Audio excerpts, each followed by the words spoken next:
presentation, because we have some guests here for that as well, or after actually the advisory board. And then we have a tour set up of the Animal Wellness Center, which is a remarkable facility that we're actually, sort of an industry leader in that, I guess a zoo leader, if you will, in this facility. So, and Craig can talk to us some about that as well. So, Mr. Manager, you have any opening comments? Just a couple, Mayor, members of council. It's from time to time we have meetings outside of City Council. So after my brief comments, I'd like to turn it over to Greg for just a moment so he can tell us a little bit about what's in store later. We do have a presentation today by Lewis Webb and Sarah Bishop. Last time we were together, we had this recurring theme of lifelong learning, and I can't think of a better example than the Uniting for Children example, where it's really a public-private community partnership with some outstanding results. We do also have David Freeman today will give you an update for the Animal Advisory Board. It's just a staff update, what's occurred over the last 6 months, and also a request for guidance from the council about how we should proceed going forward. And then lastly, we do have the tour. So Greg, if you could just give us a couple of minutes of what's in store for us today. I just wanted to welcome everyone to the zoo and to our great facility here. If you ever need to have meetings for your organization or company, we have lots of great facilities here at the zoo. And we'll later on this afternoon we'll be touring the Animal Wellness Campus. Like the mayor said, it's a remarkable facility, about 98% complete at this point, and it will be opening in the spring of next year. So that tour will be right after this meeting. Very good. Thank you. Thank you.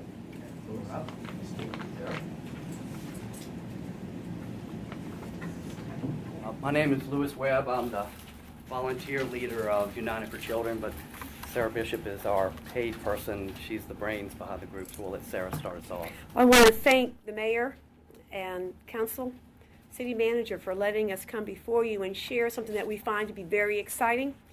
We are going to talk about United for Children. So quickly, an overview of what's going to happen in the minutes that we have. You're going to see a video, because if a picture is worth 1,000 words, we've got a video that will very quickly give you a sense of the feeling of what we're creating through United for Children.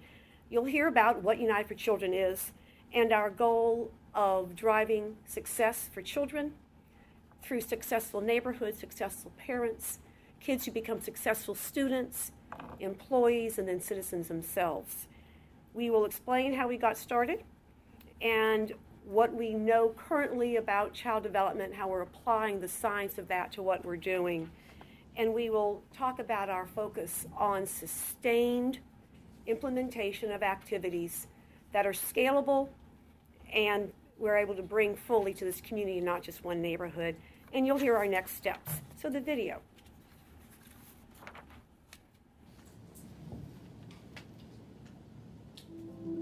United Way really has built a relationship with this community.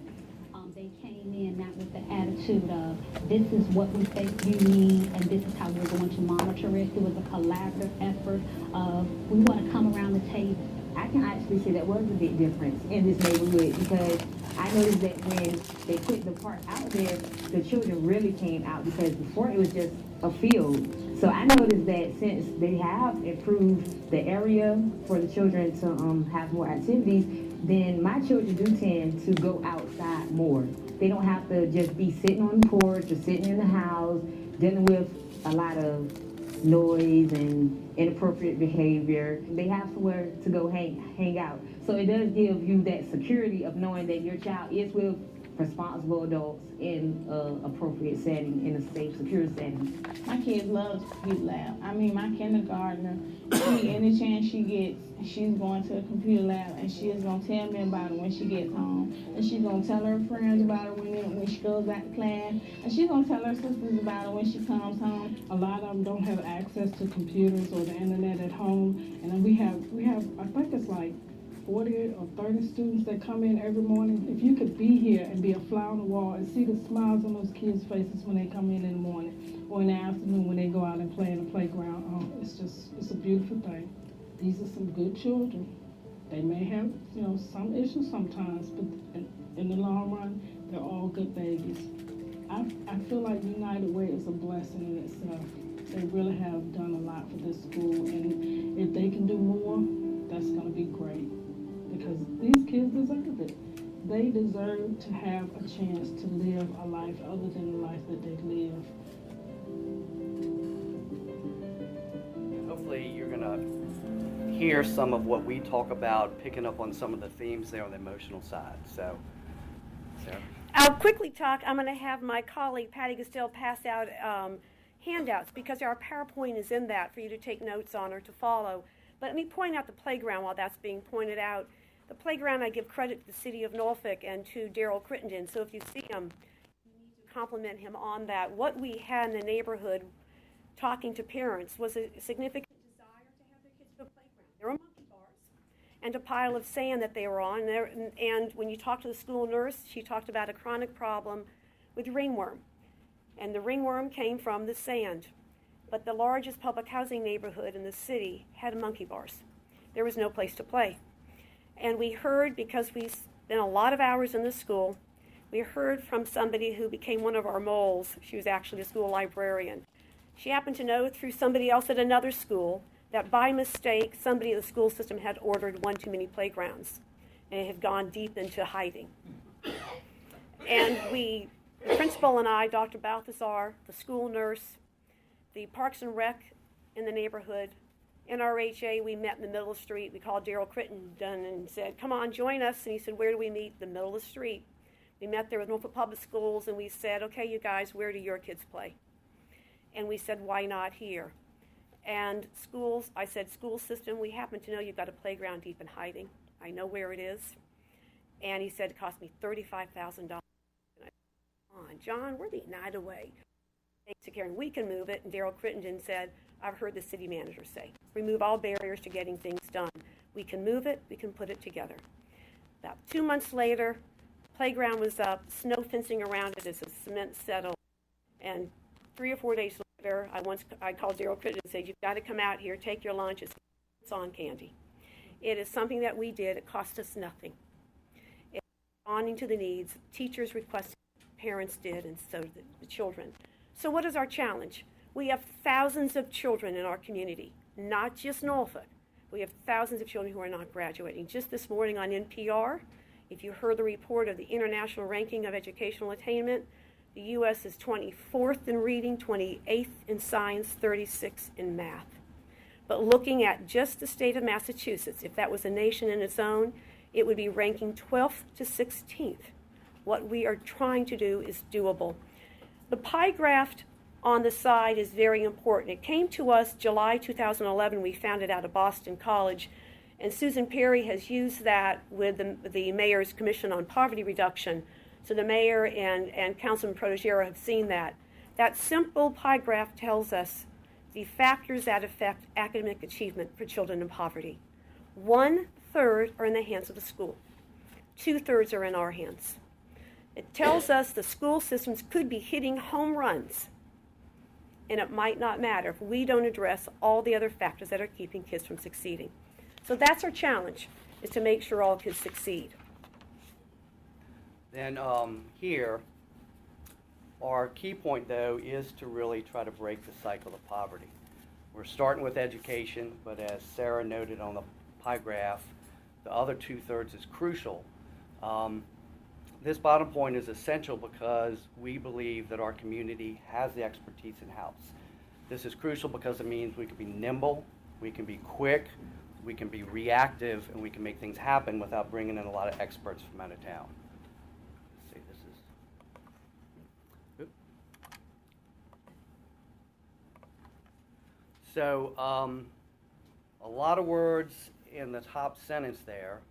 This is the United for Children is a combination of the intellectual capital of Harlem Children's Zone, which believes in the whole child, focusing on the whole child, and then the process of collective impact, integrated interventions with all of the partners that we have, and we're going to talk about that.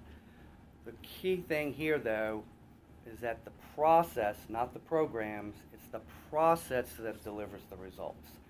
That's the, as Sarah was saying, it's working with the teachers, working with the community, so the community is interactive, the community is telling us what they want.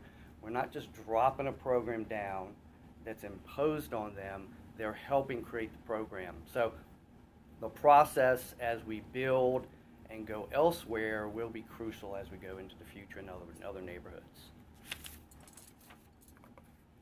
And what we are is United for Children, and you'll see our partners in a minute. So to give you just a couple of minutes on the science of what we're doing, what we do know is that child development, infant development, is all based on what we know about how brains evolve. And we're born with 100 billion brain cells, but you have at birth, where you have in the far left, very few connections of the brain cells. Children's brains get wired based on their experiences. Their experiences, the good, the bad, the ugly. And it's not just letters and numbers, but it's the softer skills that we all look for as employees. Children are taught how to be empathetic. They are taught to be critical thinkers. They're taught to work in a team. And we do that early. In fact, empathy, according to brain development experts, empathy is mastered by age 5, or it is not, because the wiring for learning empathy has a very short window, and we do that soon, or we don't get it at all. This brain scan is one of my favorites to show. It shows 2 4-year-olds. One in a stimulated environment on the left, and on the right is a child who's in a neglected environment. Same height, same weight, and what you have in the white circle area are the language centers of the brain. Bottom, you've got a very large red on the bottom right-hand side. That's basically the survival center. And you see the child on the right has very large survival instincts, but very little in the area of language skills. Why do we care at age 4 and 5? Because by 5, 90% of the brain is wired for intelligence. Intelligence is memory, the capacity to store information and to share it. That's all intelligence is. And so your brain is a computer, and it's our job to download as much as we can in the earliest years possible. And so you see 2 4-year-old boys ready for school. Which child do you want to teach? What we can't see in there is empathy, problem-solving skills, critical thinking. But children learn through repetition. A very good example of children and what they get wired for is the example of a teacher dropping a book in a classroom. And a child who is raised in an environment where there's warmth and acceptance and love sees a dropped book and goes back to work. A child raised in a home where there's violence, where they hear gunshots, they hear a dropped book, and they're startled, and it takes some time to regroup. Teacher moves forward, and the child is still back regrouping. So this is some of the science behind what we are doing. And our commitment to what we are doing is pulling together, focusing on the whole child. Lewis, you want to do that? Yeah, and this is a part of what we took from Harlem Children's Zone, is that they made a commitment to the child, and as you can see, this commitment, we're trying to work toward having good citizens, good parents, and good employees. So our commitment is going to basically be for the next 25 years. And you have to give that commitment to turn the change here. The focus, this is important here, the focus here, we do the normal things that you think about, which is obviously difficult, but at the end, this is the career skills is the crucial final component. Because to have a good employee, you've got to have someone who has resilience, responsibility, sort of the more character traits, and so that'll overlay in everything that we do as well. And so far, the modeling of mentors, teachers, and us in the community is essential. And once again, we said this before, this is the end goal. We're walking down the path. As you see, we've had some success in elementary school, and we've had some success in prenatal to pre-K. We're going to end up going to middle school. We're going to end up going to high school. We're going to end up going to college and follow these children until careers. But this is the end deal, and the real end deal is right there, the parents.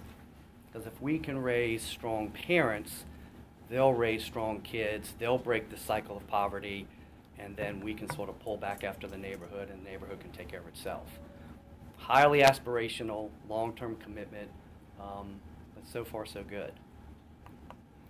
What we know, we went up to Harlem. We took the city manager, we took the CEO of Public Housing, the school board superintendent, Lewis, Joan Brock, Susan Colpitz, United Way CEO, Dr. Houston went up to Harlem, and we visited up there, and what we learned is we've got to change how we work together.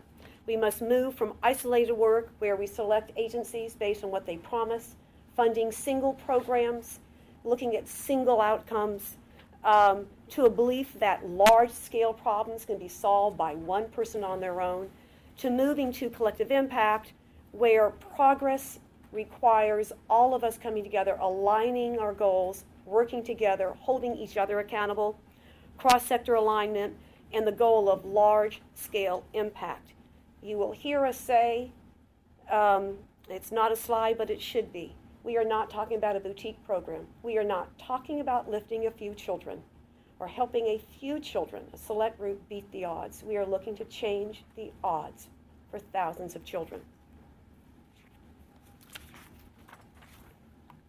So, once again, on the theory that it's the process that's important, on the theory that it's the motivation that's important that will change what's going on in the community, this is sort of we model, and this is what we're going to do. Marcus has heard this ad nauseum. I mean, when we have every committee meeting, it's on every agenda. For us to function as a group and be good role models, we speak the truth, we trust each other, and we have no turf. That last part is crucial for collective impact to work. All the groups have to come together and sort of open up and make things happen. Same thing, process, do with, not for. We don't come into the neighborhood and drop and force a program in. We come into the neighborhood and talk and ask and listen so that when a program does get developed, it's something that they own and don't resist. Stone Soup has turned out to be something we stumbled on. It's an integral part of collective impact, and it incredibly increases our credibility. So when we finally determine that there's a need and we need to make something happen, we get all of our partners together, sort of parallel the gym, and said, what can we all naturally bring to the table? What do we naturally do well? What resources do we naturally have? Having put all that in together, that then gives us the credibility and the leverage to go to the community and ask for the additional funding. And funders so far have loved that model. Normally funders get hit first for seed money, a lot of risk there. We're coming and asking them for the finish money. It's been very successful. And then finally, this is our process. We build neighborhood relationships. We get in and take action as soon as we can. We measure what we did, we adjust, and we repeat. And once again, because we're trying to follow these children from birth all the way to 25, it's program after program after program after program. So, where we started. Based on input from the city manager, the school system, we needed to start public housing in a neighborhood where we all could bring resources to the table. We started with Young Terrace. It is our poorest neighborhood. It is our largest public housing neighborhood. 50% of the adults do not have a high school diploma. It probably means more than 50% of them cannot read or read well. 79% of the households, according to NRHA, earn less than $12,200 a month. And what we do know that high school graduation matters because the biggest predictor of a child not making it, succeeding academically, is a mother who did not have a high school diploma. We started with this national research. What we do know, and it was a request from the school to stay with them over the summer because nothing takes place in the summer. Parks and Rec is there. 120 children sign up for Parks and Rec, but you got to pay for it. And what we typically see is the children of working parents in Young Terrace who sign up for Parks and Rec. But it left those school children already struggling with 12 weeks of running the neighborhood. School would be open, lunch could be served, but there were no activities. This is national data. It shows us the summer learning loss. And when David Kerp was here, he told us children do not lose ground during the school year as much as they lose over the summer. What we have is low-income children of all races, middle-income students of all races, with significant achievement gap growth over the summer. I also want to note, I know there's significant interest on the school readiness pre-K. You can see that these low-income children start behind. And what do we expect of our school system? These kids come in with so many deficits. But this is what, looking at national research, this is what was driving our summer activity. And this is part of the brain picture, going back to the brain picture we looked at before. That's where that initial gap comes. Starting off. Yeah, a child going into kindergarten, you know, a upper class family versus lower class family. That upper class family, that child probably had 5 million more words spoken at him or her, and so you can imagine the effect on the brain.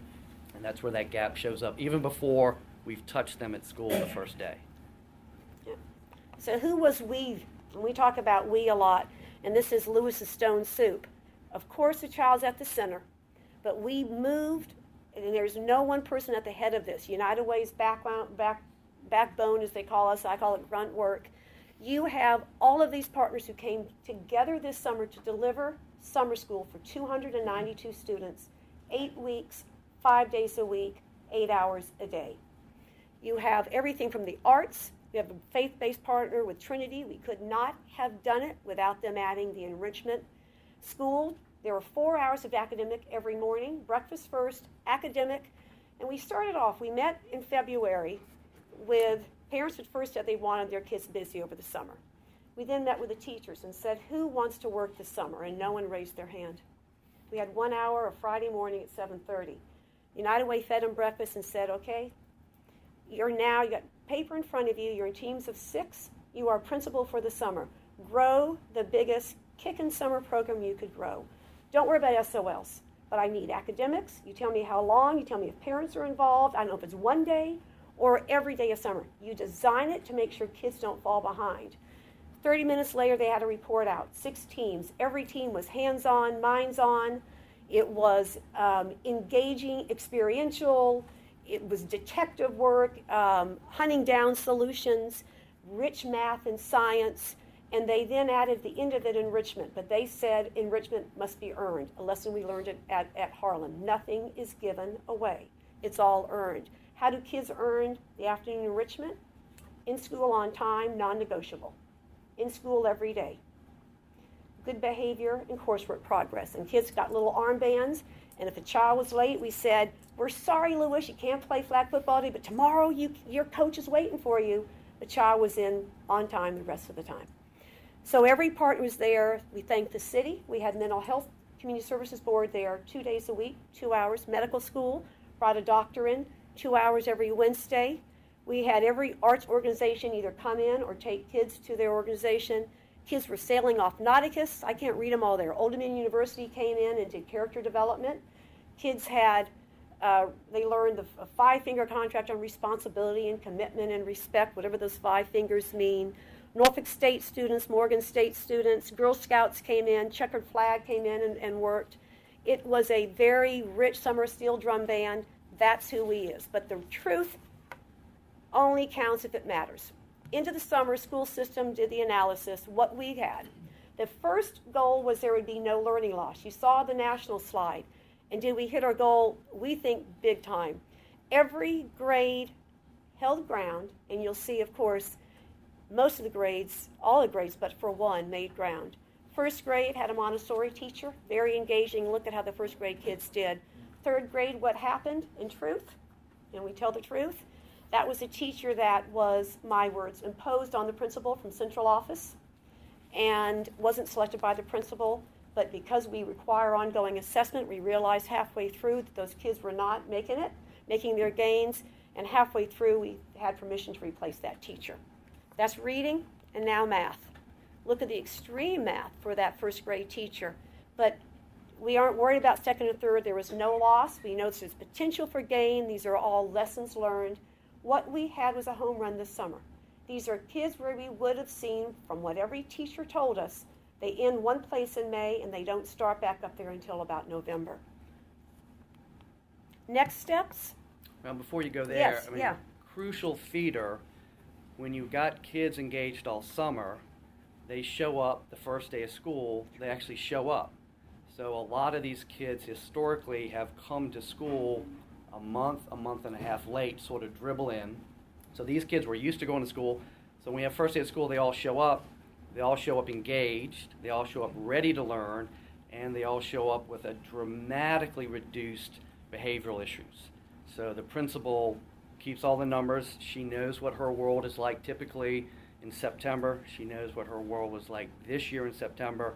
Drastic difference. So poverty has a lot of negative momentum. hopefully what we're seeing is when you have some sustained efforts, you have some positive momentum and multiplier effects. And the point I didn't make about summer, after designing the summer program, we said to the teachers, who wants to work? If we could do that this summer, if we could find the funds to make it happen, every hand went up, some stood up, 2 people raised both hands, tremendous enthusiasm throughout the summer. The goal, of course, is to make sure that we sustain this like Harlem Children's Zone did, and take it have it follow the children to Ruffner and Booker T, but we know, once again, this is not a boutique program. It only matters if we can say to the city, we are lifting all children.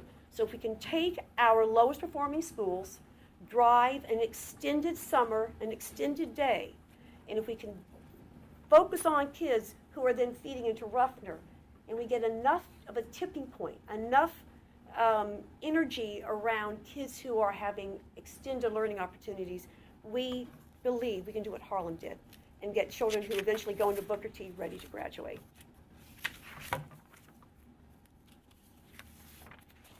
And that is United for Children. So questions and answers, what do we leave out? City Manager, you are actively around the table, as is many of the employees in the city. They're around the design team that is absolutely a commitment to shared planning and implementation. So you own the success here. Yes. Sarah, I keep asking the school system to give us a sense of priorities. Yes. You know, I mean, I'm not sure if there's anybody here from the school board or the school system, but I mean, I take it they're a part of the discussion that would choose these schools? Yes. Just yesterday, in fact, met with Deputy Superintendent Linda Savigny. And Dr. Savigny, I asked her about the priorities. She said it's extended learning time, pre-K, and teacher training. And this is fully in line with extended learning time. And looking at what we would do, she is asking us to look at a 6-week program with a longer, not 4 hours, that includes lunch, but 5 hours of learning, 6 weeks in the summer. She understands the responsibility we have to take this forward requires teachers and parental involvement and a passionate principal and the right assistant principal. Because if we don't have the right people, it will fall on its nose. And so the school understands that responsibility, and this fits right in with the school's desire for extended learning time. So this would be a 6-week program instead of an 8-week program that you talked about? It could be either one. Either way, Mayor, the cost is about $141,000 of unfunded dollars. Right. If we all pitch in the way we did this summer, with city bringing what they can, United Way agencies bringing what they can, the medical school, housing providing support where we need it, and the school gets some dollars from the state for children who need remedial. Summer is a mandated remedial program for kids who don't pass SOLs. We are committed to all children, because we want to lift the whole school, and so the $141,000 we need would bring teachers for 300 students. It's purely a staffing cost. As I understand it, you had a patron last year who That's provided correct. money. Jonah Macon Brock. Yeah, who provided the shortfall there. And for these programs, would it be your intention to try to seek corporate sponsors as well for each one of these schools? Absolutely. There is a belief that we have that Lewis Webb and Carol McCormack and Paul Frame and the superintendent could host a lunch. We could show data, tell how it happens. And there are people who have asked us, how can we step in? We have a major sponsor. I can't speak for him, but our largest Fortune 500 company said, you tell me when and where. Just this morning, we had a large accounting firm reading to kids, and they said, we're in for where you need us. We have others who've said, when can we step in and help? And what we have to understand is we are much like a franchise, and we don't want to go too fast because this was a very careful, purposeful process. It is not what we call a plug and play, as Marcus has heard. This is absolutely something that has to grow from the community, grow from the parents. So it takes some time, and to do it right, it doesn't take a lot of money. It takes commitment of time and people. And so for it cost the Brocks $136,000 to fill the gap that what we didn't have this summer. We believe there are corporate leaders in this community who are attached to United Way, who are ready to step in and who will propel us to the next schools. Okay. Any other? Yeah, Mr. Riddick?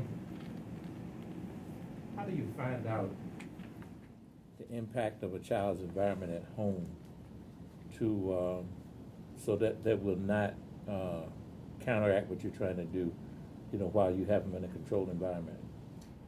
We are not yet in the homes. In fact, Councilman Riddick, we have found out the parents don't want us in their home, and there are a lot of reasons for that, Right. that we have found out in public housing. But the parents want their children to succeed. So inviting the children to that school with their parents and and when we use the school system to call each home and say, would you like your child to be in a free summer school? Come to this meeting. We need your thoughts. We had 150 parents show up. And kids get stickers for bringing their parents, and we can feed them pizza. So we find ways to, I might call it bribing, a better word is probably incentivize the parents to get there. But we have not had a problem. Tonight we'll be there because the dads are getting together, called watchdogs. There'll be about 100 men in the room tonight. We aren't in the homes yet. We are starting with a pre-K program. The medical school is deeply involved with planning that with two different models. One model will be a home-based program with CHIP Healthy Family where we hope to get into the homes. And the other will be a school-based program where we will invite mothers and fathers and grandmothers of newborns into a school, a mobile classroom. And so we get parents engaged with the school early. We have met with the Tenant Management Council. We've met with many of the residents. We are starting a residents committee that is small, about 10 people, to get their input and have them grow it, because this, as Lewis said, we are not doing this to them and we are not doing it for them. We are doing it with them. And so what is their desire for the summer? I talked to Janice Hutchins. She is the mother-in-law of James Church of Freedom Ford, and I said, tell me about your summer. Kids were busy. They weren't running through my yard. What do you want to see these kids doing? What do you want to see them learning? Responsibility and respect. So we introduced her to Care Now, the ODU character development. That we think will be our best way to get into the homes, is to do it slowly. Crossing guards have been contacts. What do you see in the morning? What can we help you do? I think one of our most powerful questions is, what can we do to help you do your job? What can we do to help you raise the coolest kid ever? And we do a lot of listening. And the behavior shifts are the children are bringing them back into the home. So when we do the enrichment, which you have to earn, and we tell the child what you have to do to earn it, that child is going into the house and saying to mom or dad, you need to make sure that I do these things, otherwise I don't get to go on the trip. Yeah. So it's really a direct, the children are bringing a lot of the messages Very home. true. A lot of the behavior change. Never before in my life have I seen such demarcation of public housing. I grew up in public housing for a period of my life, and when I did, we had good students. We had good citizens. We had everything. But now, public housing, there's a emphasis put on children who live in public housing, which there was not a line of demarcation when I lived in public housing. And also, I think that the city and the redevelopment housing authority has a responsibility as well.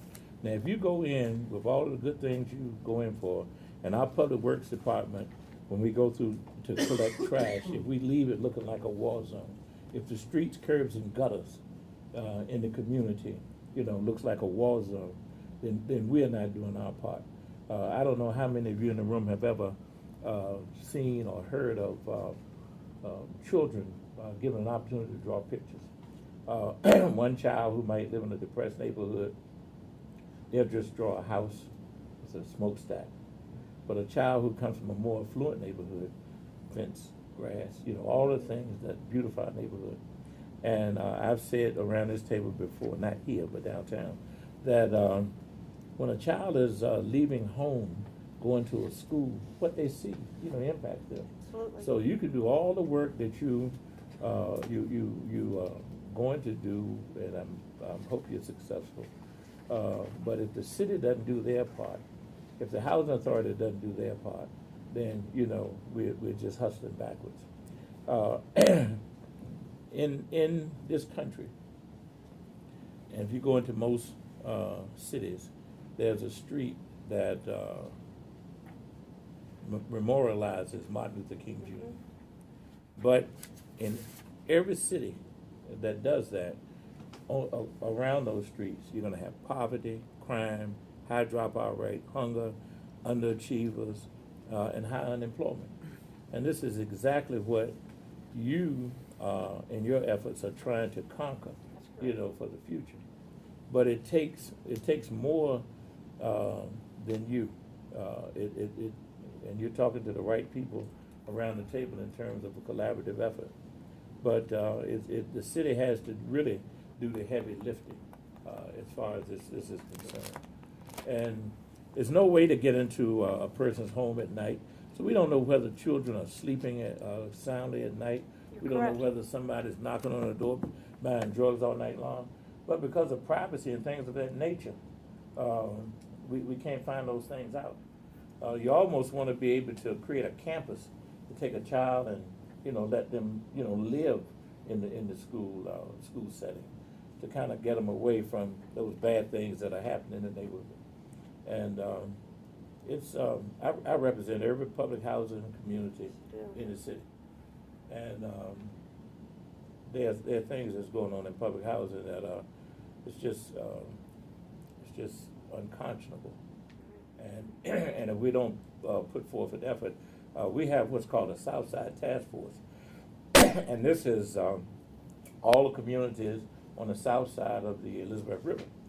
Now, everybody comes to those meetings except the public housing residents, and these are we used to meet down at City Hall, but now we meet in the community to try to get the residents of public housing to come.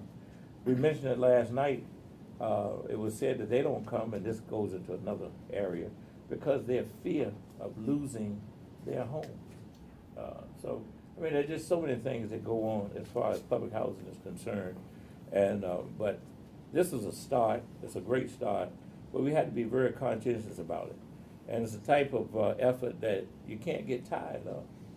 Now, the Harlem's Kids Zone, I don't know how long it took them. They're 22 years into how many? it. They're 22 years into it. Right. So we have to be committed, just as they were. We can't get frustrated because we don't see the results that we'd like to see, right away. You're absolutely correct. And that's why I put this back up. Right. I'm proud to say the city is a very active member. They're part of the think tank and the delivery. I mentioned that they were there this summer. We say the planning table. What about mental health? I can probably give you two people, one person for 2 hours. I can do it 2 hours twice a week. And everyone's adding in. You mentioned trash. That was the first thing a parent mentioned to us, was when we said, tell us about your neighbor. What keeps you awake at night? What do you worry about with your kids? Well, there's a lot of trash there, just plastic bags in the trees, okay? So we know we've got the right people around the table. And the lessons from Harlem, their words, they said that we own these children from 7:30 until 9 o'clock at night. Parents are brought in to share a meal with their children. That's a behavior change in itself. And parents are there doing things that parents want to do, Zumba and Taekwondo. I'm trying to think what else we saw there, city manager. But we have to meet the needs of those parents for their own purposes. And we have to listen to what they want. And I'm an old social worker. I've tried to do parent education for 38 years. And I was driving my goal. And finally I learned when we were in Harlem, hey, that's your goal. What is theirs? They want Zumba. They want the history of jazz, all the things that they want, then bring them in for that. And you infiltrate that with supporting their children. And we are here for the long haul. We have a lot of interest from other cities. We are committed to Young Terrace. We said that to the parents, and we say to parents, and what is your pledge back? They've got to be in it as much as we are. This is being done with them. And there's a lot of trust. That's why we start with a playground. Yes, it was only a playground, but everyone we talked to, every teacher and every parent could say they listened to us. So I'm very thankful to Mr. Crittenden for his help with that. I guess for me, one of my frustrations is what the school system is. For the last several years, I've been asking about attendance zones. In elementary school, they talk about neighborhood schools. But when you look at some of the areas, we don't have true neighborhood schools as relates for that. So when you begin to try to impact these young people, and you got them coming from different neighborhoods, it's a problem, especially when you're trying to get all the stakeholders involved. You're trying to change the social and economic structure of one neighborhood, but yet you got kids over in another neighborhood. So it even distorts your data when you begin to try to impact and look at it. And that's what I've seen, happen when I look at Bowling. As we change the social and economic tide in the neighborhood, it's hard for us to evaluate the effectiveness of what we're doing because we don't have a neighborhood school, and the other piece is that we got kids coming from other neighborhoods. You're right. And how do you impact that? And so those are some of the things. So we're missing each other, and I've often said that, until we all get on the same page, and, the school is an extension of the neighborhood and the neighborhood is an extension of the school. Until we understand that, what happens in the neighborhood is going to happen in the school and vice versa. Absolutely. So if we don't change the social and economic tide in the neighborhood, then we will keep swimming upstream trying to combat this problem, and it only gets worse, not better. Because it's hard to get your arms around it when you don't have, you got the partners outside that want to help, but you got to get the people that are inside that want to help as well. And I commend you. It's a for slow what process. you guys are trying to do.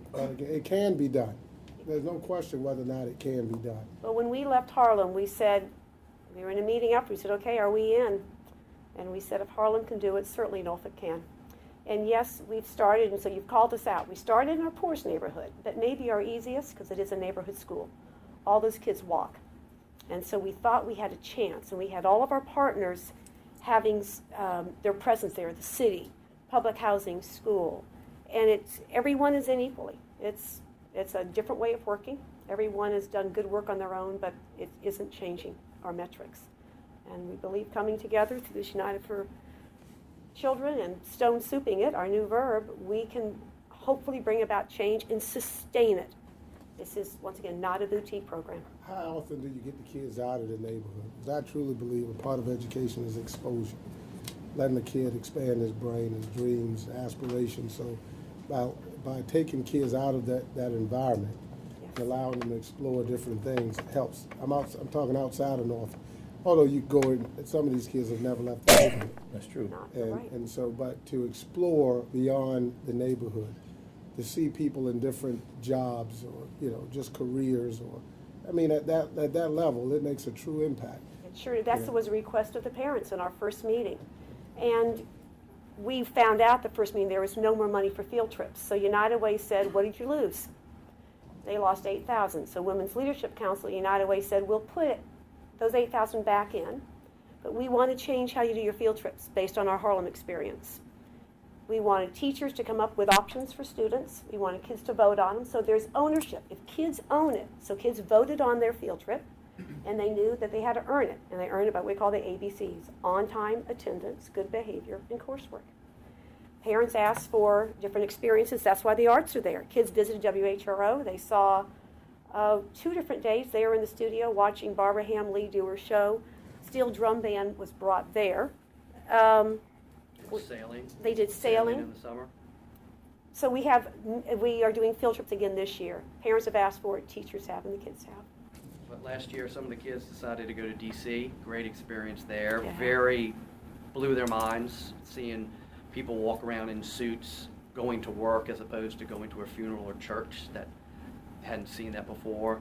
A lot of kids voted to go out into the countryside and see animals and cows and pigs, and same thing, as Kids you point came to the out, zoo. significant mind blow there. Years ago, in the 80s, and I've mentioned this recently to Cheryl Montgomery of NRHA, they had a program called Kids on the Move. And every day, the children that were in that program went somewhere within this region that had never been before. And it was one of the most exciting, exhilarating programs. Great name. And for some reason, the Housing Authority stopped that program. I would imagine if we asked them to investigate how that program was done then and put that in during the summer, because as Mr. Burford said, a lot of youngsters don't even know what's down the other end of 264. They don't. They haven't seen sailboats before. Yeah. You're absolutely right. Sarah, so your goal here is to replicate the program which you had at PB Young this past summer into 4 other schools for a total of 5 this coming summer. And you think you have the staff and you're organized and prepared to do that, if you have the full cooperation of the city and the school system as well? We believe we can staff up for it. We don't have the staff now, but to do it, we aren't going to do it unless we can do it right. So yes, Mayor, we believe we can go to 4 or 5 schools. Right. Okay. Well, I think this is the third time I've heard this presentation. I get more excited about it every time I hear it, but I'm confident this council will make sure that you have all the cooperation that you need. Thank you, Mayor. Moving forward here. I know one time you talked about if there are shortfalls in your ability to reach funding. I mean, this is money so well spent that the manager and the council will be receptive to requests. So, I mean, I think this is a great start for us here. The city's around the planning table. Well, just one. What about those kids after grade 5 right now? I mean, I know they're going into our recreation programs, but I mean, are we losing them during the summer too? I mean, and We I know are. that's a big number. In fact, an example of one of your employees at a meeting when we were looking at who attended summer school. Out of 467 children, 292 attended. And we were asked where were the other kids. Well, 120 were across the streets in Parks and Rec. Those parents signed up, and those Parks and Rec programs were filled by January, February, and parents had paid for them. So we had about 50 kids who were not in programs. Around one of our planning tables to show how much this is collective work, Art Thatcher said, hey, why don't we work with those parents earlier? Because I said to Art, I don't want the city to lose revenue from Parks and Rec. And he said, maybe we can look at doing something. We've known we've got to work with middle school children. Maybe in this neighborhood we could try a program where if we get all of the elementary school kids in summer school, maybe we can take on at our Parks and Rec a summer program for the middle school kids and work on middle school transition, middle school entry. Part of what we found out this summer, many of the kids who left PB Young, or who were leaving PB Young to go to Ruffner, came back over the summer. So we allowed those kids to be in the summer program because they come back for about the first few months. They walk through school on the way back home because it's where they get a lot of their nurturing. As Councilman Riddick said, this is the hub of the neighborhood. And so we know we've got to go there next. We'll eventually get there. What about how young are the pre-K students? There are 2 4-year-old classrooms. In this year, they've added 1 3-year-old. But there's a waiting list. There are 4 or 5 kindergartens, so there's a lot of kids aren't in. Your summer program, you would expect. Summer program, we had 2 4-year-old classrooms over the summer. Okay. And that would be part of your model? Absolutely. Okay. I don't know if we would do the pre-K 3. I don't know if we would do 3-year-olds. Unless we find it from the parents and the neighborhood and the school that we can staff and we can do it well. Excuse me, Terry, did you have? You may have said this, but what percentage of the children at this school were in the summer program? We had 292 out of 467, but 120 were across the street, already paid for and committed to the Parks and Rec program. And so when you looked at the growth, the data, was that with the children in the summer program only or school-wide? No, that was in the summer program only. And what we are getting from Dr. Linda Savigny is the comparison based on November benchmark test. We're going to get children who were in summer and kids who were not. So we should be getting that at any time. And the city manager will certainly hear that and he'll be able to share it with council. Is it, unfortunately there is that variable about children that do not have supportive parents to put them in this program. Well, this was open to the whole neighborhood. So, right, but You're right. The kids that are in there have parents that value a program like that, which is a variable when we're looking at this data. Yes, that's why there are no financial barriers. We try to remove all of them. We try to make it enticing enough. We sent surveys home to every single child. What would you like your child to do this summer for the parent? And then when we got the master list, we let parents pick the top 2 things they want their child doing so they had some sense of control over the summer, and we try to plug it in as much as possible. So then this program continues during the school year. I see this with the article in the Compass. So when we're looking at the funding and the cost, that was purely the summer program. That's correct. This program that continues during the school year is not included in those cost estimates. That's correct. And Dr. Wibley, I wish I could tell you that we've gone full-blown into before and after school learning what we did this summer with the morning Camp Jumpstart, because those kids start academic classes at 9:30, and they come to school about 8:30 and hang around. We want to take that hour and use it, and then use an hour at the end of the day from 4 until 5 with earned enrichment. We've just started that in November. It takes funds because what we have to do is employ those teachers. We are very insistent on having teachers because they know the children best. They are often the most caring adult. They're a consistent adult, and they know the children's academic needs. And so if we can keep the teachers and if we could pay the teachers to be there early in the morning, an extra hour, there's a cost to that. We haven't raised the funds for that. We've met with the teachers or met with parents to help design it. We have to raise funds for the Camp Jumpstart. I'm assuming when you're looking at this stone soup that, because, when I hear about this program, it reminds me obviously of Dream Keepers. Yes. And some of the same tenants, and also a lot of what Dr. King has proposed for our charter schools, Yes. extended day. So all of this is interfaced.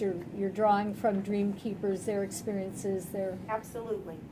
I met with that principal. She met with her 3 times, Demetria, or Dr. White. I've forgotten her first name now. And she was telling us one of the most important things was the principal's right to select teachers based on passion. And her lessons learned, teachers were able to come after school and do what they like to do. Achievable dream. Yeah, I'm sorry, I meant Achievable Dream. Well, Dream Keepers had a program. They had I know somebody- that, but Achievable Dream was the one that was the model. Yes, we visited that several times and had both principals at Booker T and at PB Young go there, and they had the whole indoctrination on changing the culture of a school. How we're different is that is school-based, and we are determined to make this neighborhood-based and family and parent-based. Great. Just, on your, I think one of your beginning slides, you said that 50% of the adults in the neighborhood do not have a high school education. That's correct. And one of the things that I've discussed the last couple of years is about why aren't we opening up our schools in the evening and educating parents that didn't complete high school. We have one program, the evening school program that's at Granby, but putting it in the neighborhoods, Ruffner's across the street, and a way to get parents back involved in high school, because I'm a high school assistant principal. By the time the kids get to us, they let go of their kids completely because they don't want to walk through our doors because they had a bad experience at high school. So by recreating that experience for them in a positive way, and if Booker T is involved in this, opening up Booker T and paying those teachers to teach evening school to parents, that way they can provide an education to the kids. And I'm just wondering down the road, is this something that you're looking into, is how do we open that up and educate our parents, workforce development type training as well in there. I didn't see that. I know you know 22 years from now that hopefully will be part of it. I know Dr. Kennedy's worked and have followed that, so I know that that's part of their component. I think our higher ed institutions need to even be more involved, and I know the Darden School of Education, they have the Teacher Emergent program where they have individuals who are working full-time in schools, trained to be teachers, are not paid. And they have grants. These guys can write grants and get lots of money. Let's get them in there educating parents and being part of this. I know teachers want to get paid. They don't want to work the summer without getting paid, but I think there's an opportunity to bring other people in at no cost that will do it for free or through grants or getting that experience, that student-teacher experience. I'm sorry, we had ODU at the table, we've had Region at the table, we've had conversations with Norfolk State. We're going to follow all of those threads, but with limited money and limited resources right now, we're trying to wrap our arms around those kids that are most, I guess, changeable, for lack of a better word. And as the mayor said, march with them as they go from pre-K to elementary to middle to high. And then as we robust out, then our tentacles will go as far as it needs to be. And at the end of the day, having the parents circle back is crucial. But this is what we did after 1 year. We have one little experiment with the parents, and we wrote a grant to the Beasley Foundation. You saw the computer lab and Judge Bray and BC Foundation funded that. And we're working with Life Enrichment Center and Reverend Kevin Turpin on that computer literacy lab. Kids this summer were at the door at 7:30. Teachers were getting there earlier and earlier because kids wanted to get to the computers.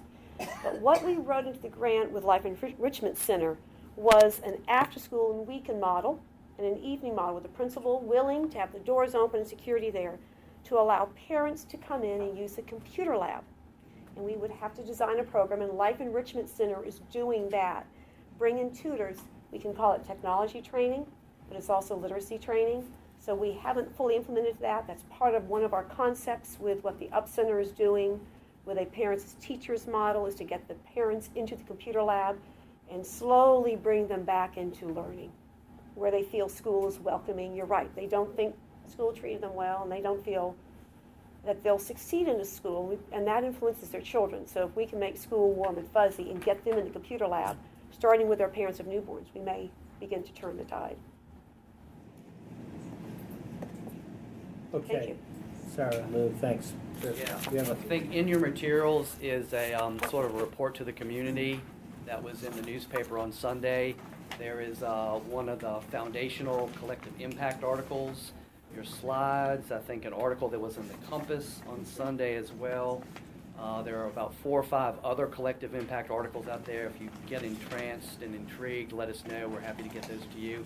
I wanted to give you a little bit more substance beyond what we just covered today. Maybe in the spring, as you get closer to the end of the school year, you could come back. Oh, enjoy Get, it. And we will get the data that Dr. Whibley requested and give that to the city manager.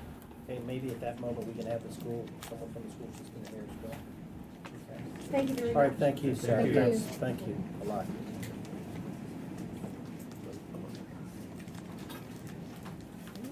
Okay.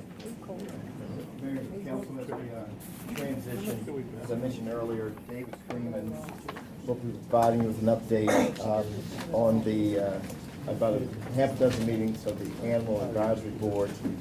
And again, at the end of his presentation, we'll look for guidance from the council. Good afternoon, Mr. Mayor and members of the council, Mr. City Manager.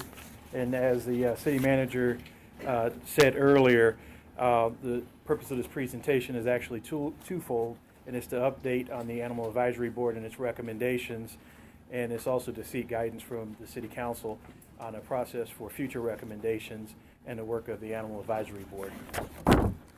The board acts in an advisory capacity to the city manager and the City Council in matters related to overall animal welfare in the community, and it has the following responsibility: long-range planning for the Animal Care Center, recruiting volunteers for the Animal Care Center, recommending policies to City Council, and educating and informing the general public. It's also important to note that the Department of General Services provides limited staff support in terms of crafting meeting minutes and making room reservations for their meetings, their various meetings that they have, and any other logistical needs that they may have. Our department also liaisons with other city departments and agencies such as the Norfolk Police Department, the Health Department, and NRHA, to name a few. The slide that you see here has the board members that were appointed in January 2013. It's a list of the board's membership. And the slide that you see here is a list of the board's meeting schedule to include both the regular meetings as well as the work sessions. These are some of the topics that were discussed during the board meetings. On March 20th, there's an overview of the purpose and establishment of meeting frequency, how often they're going to meet. On June 5th, it was an overview of the Animal Care Center programs and services. I believe it also included a tour. There was guidance on the roles and responsibility of municipal boards, something we do in general whenever there's a new board or new members on a board. And there was also officer elections. And I might add that the chairperson for the AAB, Animal Advisory Board, is Jean Littman. She was elected. And Deborah Griggs, who's the vice chair, was elected as well. August the 7th, there was a presentation and a vote on the working committee's recommendation, which included 7 recommendations that I'll go into detail later on in this presentation. And then on October the 2nd, there was a presentation and vote on the working committee's recommendation pertaining to the things you probably have gotten on your email or in your packet, dealing with City Code Section 6.1, the animal control and welfare ordinance part of that. And during that October 2nd meeting, there were also citizen presentation regarding the off-leash permit matter. There were 2 citizens that showed up, and they were able to convey their opposing viewpoints on that subject matter. And as a point of note there, the AAB board will take that issue up again tomorrow at their evening meeting to discuss that issue and based on the comments that they heard at their previous meeting. If this slide looks familiar, it's because council's probably seen it in the past. Back in 2012, these are statistics that were presented to council back then and show a regional comparison of save rates for both 2011 and 2012 per city. And the same with this presentation slide right here as well. The 4 areas there are common themes to help strengthen adoptions. You can see the 4 topic areas right there. We're keeping a running tab on the metrics. This is a year-to-date preliminary data set that we have. It's not a complete data set. It is not the one that we typically extract from the state, the numbers that we turn in. But we still have 1 more month left, and then we will compile that information, and then we'll have a complete year's worth of data set.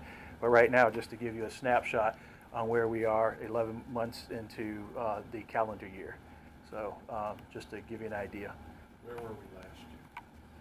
What were the numbers in the same point where we were last year on each of those categories? It could be varying, and that depends on the intake population, so it would be a percentage type comparison. Not right now. We will actually have it in 30 days. We'll have the year-to-year comparison on that. So right now it's not quite the same. So we got 11 months. So yes, sir, will do.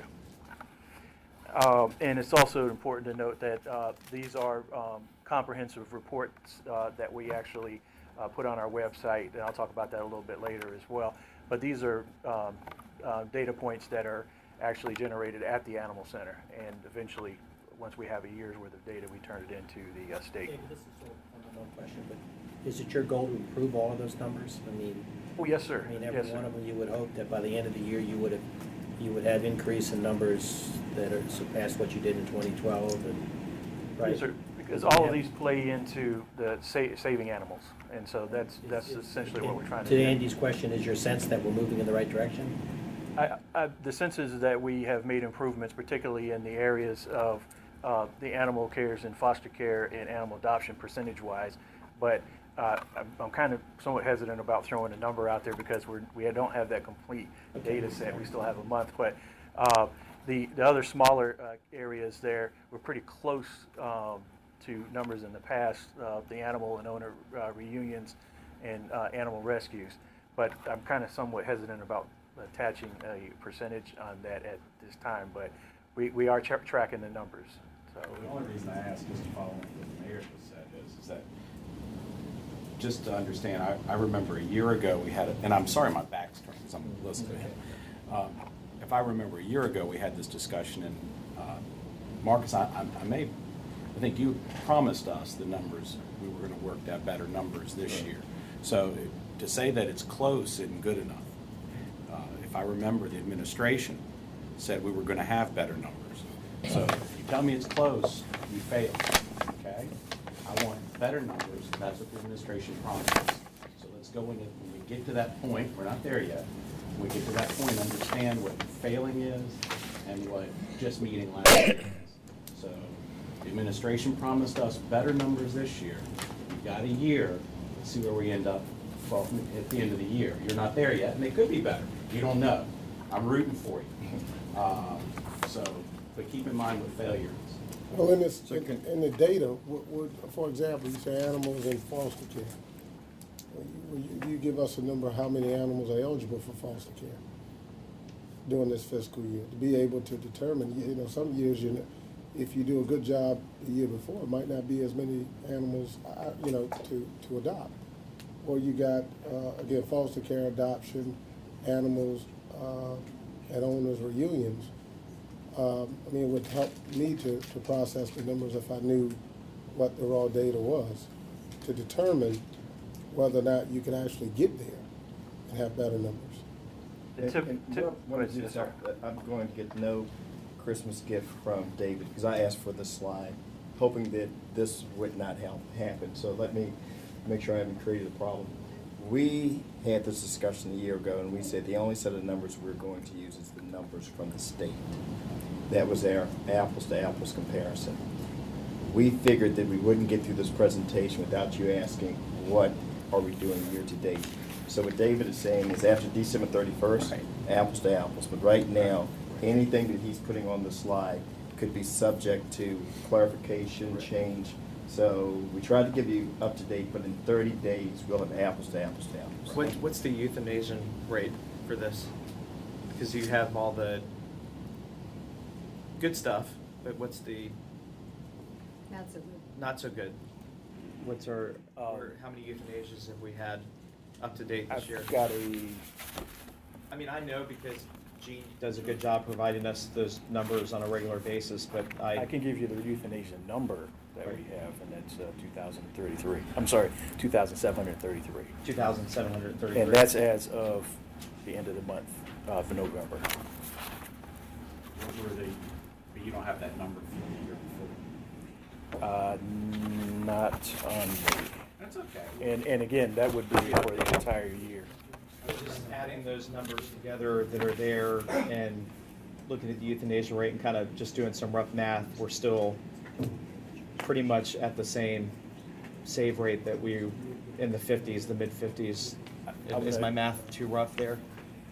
Well, I mean, you really can't do the math from there. You can. You add those up. You add the euthanize, and you figure out it's about 2,733, and there's just over 3,400 that have been saved. Anyway. 400 out of 6,000. 55. But again, I would caveat that by saying we It's still have Marcus's fault. It's okay. Okay. Just get us the update. Yes, we will. Trust that will happen. Next slide, please. The board made a number of recommendations, which include 7 policy and procedural changes. The board submitted the recommendations to city council members on August the 20th, and staff sought input from the stakeholder departments to include the departments that are listed here. And staff's response to those recommendations was presented to the Animal Advisory Board on October the 2nd during their meeting. The board put forward a recommendation. The first one that they did was the City of Norfolk support a trap, neuter, and release, a TNR policy. The vote from the board was the recommendation to approve by 8 votes with 2 dissenting votes not to support. Staff's response was that the Virginia Attorney General recently opinioned in a letter that a TNR program run by a locality or private organization is not authorized under state enabling law. Let's stop right there. Yeah. I have that opinion, I've read, and I can easily take issue, and I'm not going to argue the legality of it. I don't know who in your office did it. Did Cindy do it? I think so, yes. Right. I think we're basing our opinion on the statute, the Attorney General. I read it. I disagree with what you read. Fair enough. But the real question I have is that when you have 8 citizens who are, and this is where I think, this is where the tail wags the dog. And I think this is where we really need to fix this.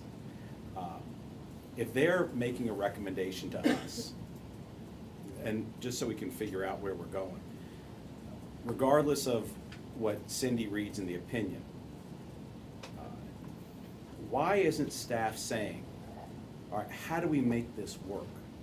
So what you have is you have staff saying, we can't do that, and it dies.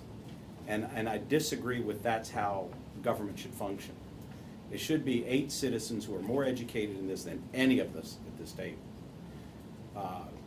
and having read the opinion, should come back to us and say, well, if you want a TNR program, how do you do it? And I mean, and Paul, I'm really looking at you because it really, I mean, you've got the experience in sitting at this table for 30 years and doing a great job at it.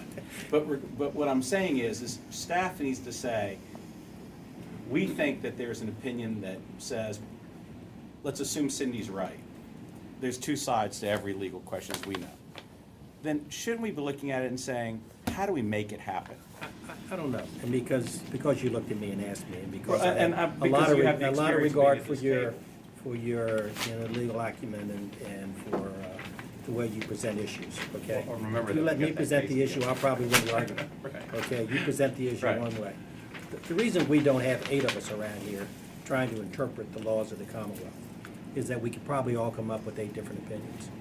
We give that responsibility to the city attorney, who's supposed to advise us on the legality of these issues. Right. And, if you don't like the opinion of the city attorney, I guess there are other ways to handle it. But right now, the city attorney has given us opinion that the city, based on what the Virginia Attorney General has said, I haven't read either one of them, to be honest with you. Right. But I don't want each one of us forming our, whether you have a law degree or not, forming our own opinion about what the law is, and then acting. I mean, that we all take a vote around here about what we think. No, and I agree with that, law but let's is. say, but isn't it then at some point, you have 8 citizens we've asked to do this job. We didn't defer to them on anything. We've asked them to be advisory. All right, they've advised us this is what they would like to do. We've put them in this position. But doesn't this then become perhaps a legislative issue for us? If we are to decide that we wish to have, let's say, a TNR program, does it become, and I'm just curious what the next systematic step is, because I'm not going to stop at Cindy's opinion. Does the next systematic step? I don't know what that means. You can That file means your own that, lawsuit, that I means, suppose. do we bring it to the table to decide that, one, we change the law, we have a new attorney general, we seek a re-opinion? Does it mean, Oh, that's I mean, perfect. and that's what I'm seeking, what is the guidance from this point on? Because, I mean, I guess just because you don't like the guidance. Correct. Wait a minute. I mean, that you know. Yeah, you what do can we do? Well, I think first of all, maybe we ought to, let's phrase the issue. Let's in a way that maybe we can get to a council. The manager wants advice. Maybe we can get it to a vote and say, But I ask just you- to wait, Yeah. just to say, let me finish that. But I want the guidance. from You know, it, that's we what don't I'm asking. agree with the city attorney. I've read it differently. I don't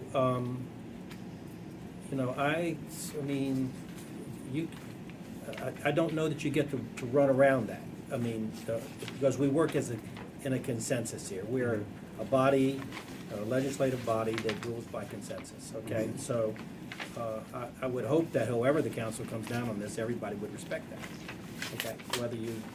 That makes sense to me, right? Yeah, and I need that for clarification reasons, and somebody can correct me.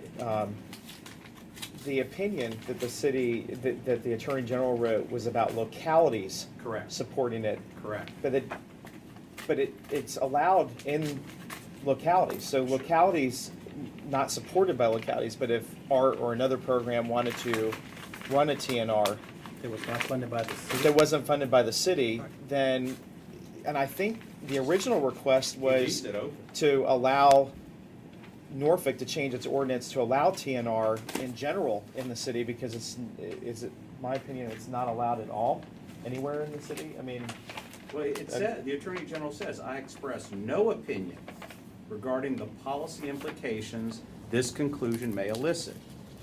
Localities will have to weigh for themselves whether maintaining a TNR program furthers their interests and what such a program's potential effect on population numbers and adoption rates will be.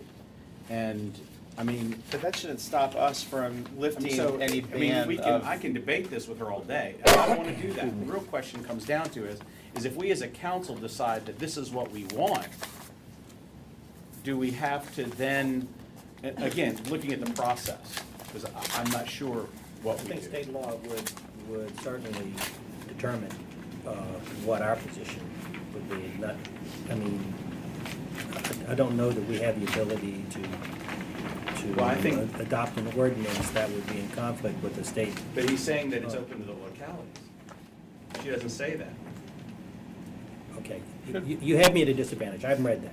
And I'm not going to debate it with you, but that's what I've always, you know, and you asked me, you said you've been here 30 years Right. almost. I've deferred to the city attorney on legal positions the entire 30 years, even though I've been a lawyer that whole time. Right. I didn't want to second guess the good advice of the law department. That's what they're there. But if it's something we want, then I think that they Well, work it's for something us. that you want, What I'm saying then is, if it's something we want, we, and meaning. they're our lawyers. Let's say it's as a council. Let's Yeah. assume we want this. If 8 of our citizens want it, let's assume we want it. If that's the case, then we tell our lawyers, I've read your opinion. I disagree with it. I want you to tell us how we do it. And that's the problem I've got. Because all I get is an administration saying no, when the administration's job should be, but our city attorney reads it as no. However, if you want to implement this program, then your step is bang. And we're not getting that here. And throughout their report, we don't get that. And that's the problem I got. Because I don't want the tail to wag the dog. And that's what we're doing. We're kind of saying, okay, we're giving in, you guys say we can't do it. I don't want we can't. I want to know how we can. So the next step I would like is, if I could, if it's okay, I appreciate that opinion. I want to hear how we can do it. What can we do to make that happen? And that's what I'd like to know on that, on recommendation number 1. But you jumped a hurdle, because you may not have 5 people at this table who want that position. I mean, how do we do it? But can't we Because we hear are that very before we comfortable with decide? what we've already decided. I know, but can we hear it before we decide? Sure That's we what I'm can. I saying. think that's fair I mean, that's what I mean, see where I'm coming from? Yeah. Because all we're doing is we're walking away saying, Cindy Hall told us we can't do it. No offense, Cindy, but I've known you for years. Let's say she says we can't do it. Now I want to turn it. Cindy, I happen to agree with you, okay? No offense. He hasn't read. He didn't read the opinion. But I don't have to. But I mean, regardless because of I that- rely on these people for advice. But I want If I had to them- look behind every opinion, this would be a hell of a mess that for a But I city of want them, 250,000. because I know this is a close issue for all of us. I think that we could be 4-4. If Anthony goes, who knows what we could be? I mean, where to go? I was gonna say, I think that was Then we go it. forward. Just put that out there.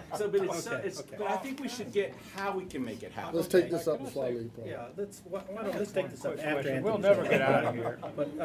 But see where I'm coming from? okay, go I don't over think we're these? gonna solve that in this meeting. I don't want to debate each point, Okay. but at each point where it says, staff says no recommendation, or staff says no, I want to flip it, and I want the answer, how are you going to make it happen? If you can make it happen, how are you going to do Well, it? that was the response to every single one Yeah, of their they blew it recommendations. off. And that goes back to my concern, Paul, is that we don't have a process. We discussed it at the retreat.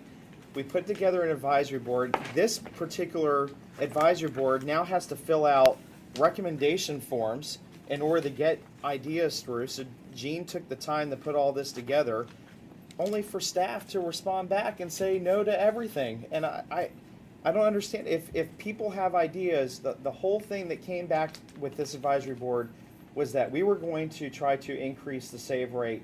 And Marcus, you said we can't do 85% this year, but we're going to stair step up and get there. And you have a board, and that wasn't a 6-4 vote or 5-4, which you would have thought that's what that group would do. That was an 8-2 vote. So there were some people who were on the other side of the issue that still said, okay, let's do it. And all these. But our process, there's no process. There's no subcommittee to look at this. I think There's the no process is working just fine. There's not, because some of us might. I Hey, look, disagree. look, guys. Okay, I look. disagree, Tommy. I would just. Where's our committee I would structure? simply say I would look at some of our decisions that we've made. I've seen times where the planning commission has come back with a 8-0 vote, and the council had a different opinion on We the never issue. got to see these though. because staff responded back and said no to every single one of I them. mean, even though staff says no to each and every one of them, it still makes its way, to us. No, it doesn't. How did it make it to us? We're talking about it now. Where are the how as a council person can I make a recommendation if staff said no and I still want one of those Can I say 8 one things? thing? How do I bring it to All right, Tommy, council? you're gonna have to yield before. Okay, we're gonna Can I wrap say- it up here because I got a better idea. I got a Right, better yeah, idea. this said, earlier, it said it was brought to council. I don't remember these being brought to council. I think the way to have done it, it was handled improperly. I agree. The staff summarily said, no. We ought to have come back, and we ought to now look at each one of the recommendations as a council, discuss where we want to go with those recommendations, and then see if it's possible to do it legally or whatever to the challenge. I don't think we really had a shot at it. I think they worked hard on these recommendations and they got no. And they never got to me, and it said they were presented to council 2 slides back. She emailed it. She emailed it to all of us. Who's she? The board chair. It was emailed to all of us. Okay, well, maybe so, but we didn't sit down and talk about it as a group as to what we Because thought the we wanted. staff response came back How and we said wanted no. to get, right. So I think we didn't handle it right internally. I think we should have had this discussion. I think we ought to go over each of these Right. recommendations at the proper time, when we have time, and then we ought to have a consensus I on which agree way with to way ahead. I know Then- you do. Mark, what do you? Okay. I just am very curious, not being an attorney, but I have a lot of things that I don't agree with the state law about. I didn't know I had a chance to argue. I thought legally I was told you can't do it, and so Look, I can we do this? meant by that. It's this. I know it's not only late here, I but mean, I mean, cripes, it's I got a early lot of things to December. bring up. We're going to have a lot Who of knew? these. He's waiting for We're- Anthony to get off. Can we wait till the numbers come back, okay? And we'll schedule a couple hours. Yeah. We'll all come in one evening, and then we'll debate this issue as well, We can okay? get And we'll briefed on have, you know.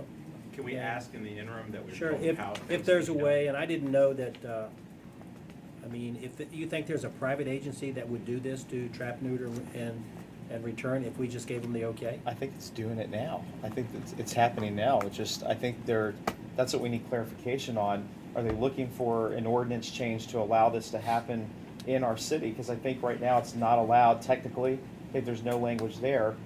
And maybe eventually the city could run a program or look for grant money to allow a private organization to do it as well. I don't know if the city can do something like that if we need more information on Okay, it. well, so that'll be part of the discussion. And I That's would all right. hope that Yeah. further information will tell us if there are other localities that are doing this. So if we've got a legal opinion, we need to know if that opinion has been endorsed by other localities. Don't talk about Portsmouth. Okay. Yeah, we don't talk about Yeah, Portsmouth. because, Yeah. you know, That certainly issue. Portsmouth was against it. Yeah. All right. Portsmouth All right, didn't do it so right. these numbers will be ready in January? Yes. Okay, well, as soon as the state numbers are ready, everybody can bring their lunch and we can, you know, and we'll go through this, okay? Mr. Riddick? All right. Okay. All right, now we're gonna tour the zoo's animal wellness campus. Paul, Can before you you move on, believe- does that include all the new ones too that have been submitted? Are you guys pouring through there's 18, is it? Yeah, Marcus, do you want Yeah, to Monday. respond? And look, Mayor. Mayor and Council. they're also advisory to the manager, and he can reject or, whatever. We'll call it the infamous response from the administration related to the first series of recommendations. So when I started this the dialogue was that we are looking for a process. What occurred was that the advisory board reports both to the administration and to the council.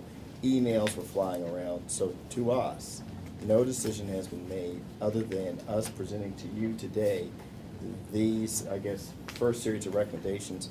And I will tell you that if you flip through this is about the only one that is different than we agree, but how can we do it? So there was never the intention of something never making its way to council. And even today, I will say if we stopped right now, we don't know how to go forward in terms of this advisory board, the administration staffing it, and bringing information back to you because you get emails from time to time about recommendations. So I'm just saying what would help us all is that a process as it relates to this particular board moving forward, that we can stop right now, if you choose. I think so. And, Okay, and there are a because you're running series late of, on time. yes, sir. It's okay, all right. Now, before we take this tour, there are a couple of things to say in announcements, but you got anything for council concerns? Andy, so, you know. No, I'll talk to you Friday. Okay. Mr. Riddick? I can hold, man. I can help. All right. Terry, anything? Well, just real quick, I was interested to see the wind tunnel, or the windmills, you know, offshore, and that we had a Norfolk representative there at that meeting, and I kind of hope at some point, I'd like a feedback on where we're going with that. Secondly, I was interested by the planning council, the district planning The planning district? legislative Package. package, yes. And I'm hopeful that many of those It things. has the plastic bags in it? Yeah, that was fine, but I mean, there's some other things, stormwater and some things Chamber that we did, as a council have not talked about, but I would hope that we would be arguing for those. So I didn't know if as a council at some point we want to look at those to see which ones we particularly want to Well, push the forward. planning district has a voting process that. I know, but think I was that's just been hoping adopted. our lobbyists would also be, you know, adding our weight to those. Dr. Whibley, I mean, I would suggest that the majority of what's included in there is typically Virginia Beach and Norfolk submitted. Okay. And we also included it in our package when we had the legislative dinner. Okay, I just so felt like there was some, a we have couple of significant actually. influence in Because, you that. know, I've talked to you about the stormwater issue that I hope we was. You know, they didn't put K-12 funding as a priority in there, and I brought it up at the HRPDC, and they added it. Right, They and did it was like on page 4. Yeah, it was, Yeah. they It's did higher important to be there. education, I know, yeah. I know. Okay, and then lastly, what we've all talked about, you know, before the end of the year, we were going to come back and talk about committee structure and the process, and is that on our agenda for the next 2 meetings? So we can, Yeah, we left the retreat. Gonna get back with this. Yeah, remember after we didn't have Christine presented to us and then said you were gonna come back, is that not the And we case? made a presentation, so. We're all on the same committee. I have amnesia from I the think that what happened retreat. was You said we would do it by the end caught of up the in year. the two Yes, I systems thought and how we we were just gonna do it. overlooked it I think we need completely. to Seriously. probably bring that to a head. So we're gonna leave everything like it is. So that means the committees have gone away and, No, I think it was a little bit different, because Mark, you and I spoke afterwards. That's not about what it. Yeah, and the idea It wasn't what was Paul was saying, we didn't get rid of it, we were gonna have further conversation. Because we with the presented two administration, different ways two of different looking ways at to it. get it done. right, so That was the Christine was problem. gonna come back to us. Right, it's kind of gotten away. Because from your it. staff Remember, Paul? recommended eliminating the animal advisory board after we just formed I'm it. with Mr. Riddick. We decided that everybody. I thought everything was gonna stay like it is. I thought one was too much work for the administration. That's right. And so we Well, were. we don't care about that. We recommended a council liaison system that we would be assigned the major boards and commissions, that there was somebody to talk to. Taking away the city manager's, you know, authority and how he runs the government. You know, you just can't keep these little layers that undercut the manager. And that's how I look at these layers that undercut the managers. Well, we can schedule some time to. Let's just, I think. Because if you had an off, I mean, unless, part of the problem is the manager's getting an earful from a lot of different people at a lot of different moments in time. We'll try to get it all right here for you, Terry, by the end of the year, okay, before, I don't know how many I more don't meetings think, just we 2 more have. meetings, that's right. 2 more meetings. Do we have a day meeting? Both night No, 2 meetings? night Okay, but then we'll come in early around 4 or something like that, okay? Anthony? One thing I just do want to take another bite of that apple. You know, one of the things that you and I talked about a few months ago, you know, the intent of that senior tax relief program was to help seniors that are in need. And what I found within the last 3 to 4, well, I said 5 months, is that there were people caught in that net that shouldn't be. That some of the people that we were intended to help, they got hurt. And so I just really believe that, you know, I think we got a good foundation in place, but it needs to be tweaked. Cannot be left the way that it is, because again, the people, this program is supposed to help certain people that are in economic, that have a challenging economic situation. And I find that we caught a few people that that again, would negatively impact them. And a few of them have tried to pay, and they paid, but you know, the next quarter, it's going to be tough for them. And so I just think that we have fiduciary responsibility to clean that up. Okay. One thing, maybe you have seen the announcement, but it came out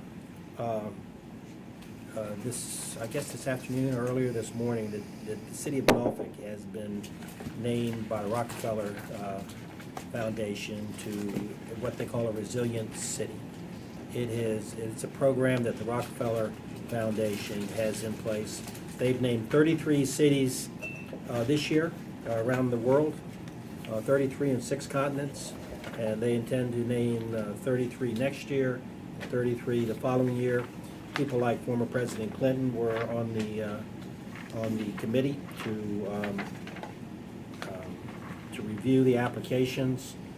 I mean, we're in league with people like New York City and San Francisco, and then you start moving to other communities around Jacksonville, Florida, for instance, New Orleans, New York City, and then you start looking around the world. You go to places like Rome and Melbourne, Australia, and Bangkok. And, I mean, the list is very, very impressive of the first 33. And a lot of it is due to the really good work of the manager and Ron Williams over here, who has been his point person. But I would expect it to hit the paper tomorrow. What that means is that the Rockefeller Foundation, as Ron and I were talking about this afternoon, has set aside $100 million. And they will help fund a chief resilience officer, if you will. There's some information at your seat there that will ensure that not only are we preparing for any types of disasters, difficult, whether it's poverty or whether it's storms, but how cities rebound, how their economies rebound, how you prepare for that sort of stuff, and how all that should get focused in one office. And so there are the cities up there. I'm sorry, I didn't know it was going to flash. And we'll be invited to conferences with all of these people. We'll be sharing information about best services. It looks to me like we may be, with the exception of Jacksonville. Alameda is, I'm told, subject to tsunamis or something. What is it, Ron? Alameda? Could you tell me there? One of the most susceptible. Yeah, but you look at the other cities, and we'll be involved in best practices.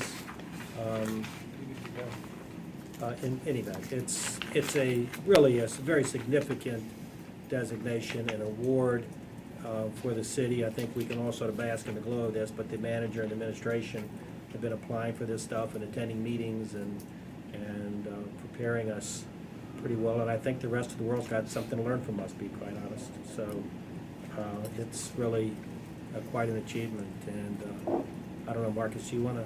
It wasn't, and it's Ron, but it's also the whole team, Jim and Denise and everybody else that has been put together. In fact, Denise is in D.C. right now, New York, where they're coordinating. Will be part of a press conference. Is it tomorrow? And but anyway, these efforts have been going on in the city of Norfolk for years now.